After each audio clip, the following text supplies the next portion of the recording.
ஒரு ஐடி இங்கே வச்சு இப்படி பண்ணிகிட்ருக்காங்க. ஆனால் அது மட்டும் இல்லை, நாங்கள் ஒரே ஒரு கேள்வி தான் கேட்குறோம். இன்றைக்கி 19 தேர்தல், 21 தேர்தல், 26 தேர்தல், இந்த மாதிரி நம்ம தோல்வி அடைஞ்சிருக்கிறோம்.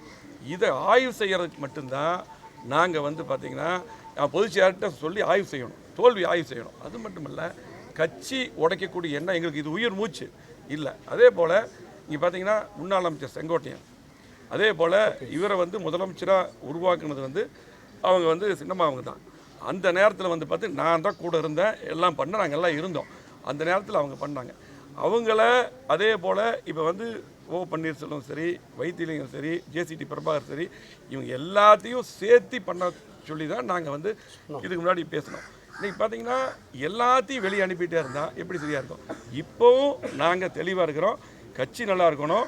இப்போ அவர் வந்து சொல்லிட்டார், பேசும்போது அவரும் சொன்னார், நாங்களும் சொல்கிறோம். பொதுச் செயலாளர் அவர் தான், மாற்றுக்கருத்தில். இப்போவாது வந்து பார்த்திங்கன்னா இப்போது நம்முடைய சின்னம்மா அவர்களையும் அண்ணன் டிடி தினகரன் அவர்களும் வெளியே போனவங்க எல்லாத்தையுமே ஒன்று சேர்த்து ஃபஸ்ட்டு கட்சி இணைங்க. இப்போ இருக்கிறவங்கள பூரா குறை சொல்லி யாரையும் வெளியே அனுப்பாதீங்க. அதாவது ஒரு அம்மா இடத்துல, தலைவர் இடத்துல நீங்கள் இருக்கீங்க. இப்போ வந்து நீங்கள் சொன்னது என்ன பண்ணது, திமுக எதிர்த்து தான் நம்ம கட்சி. ஆமாம், அதாவது திமுகவை எதிர்த்து தான் இந்த கட்சி புரட்சித்தலைவர் எம்ஜிஆர் ஆரம்பித்தார். அம்மா அப்படி தான் இருந்தாங்க. அதே பாணி தான் அன்றைக்கி நாங்கள் இருக்கிறோம். அதே போல் தயவு செஞ்சு இனியாவது வந்து வேறு மாதிரி சிந்திக்காமல், இருக்கிறவங்க பூரா வெளியே அனுப்பாமல் எல்லாத்தையும் அரவணைச்சு இந்த கட்சியை பலப்படுத்தணும். இதுதான் எங்களுடைய நோக்கம்.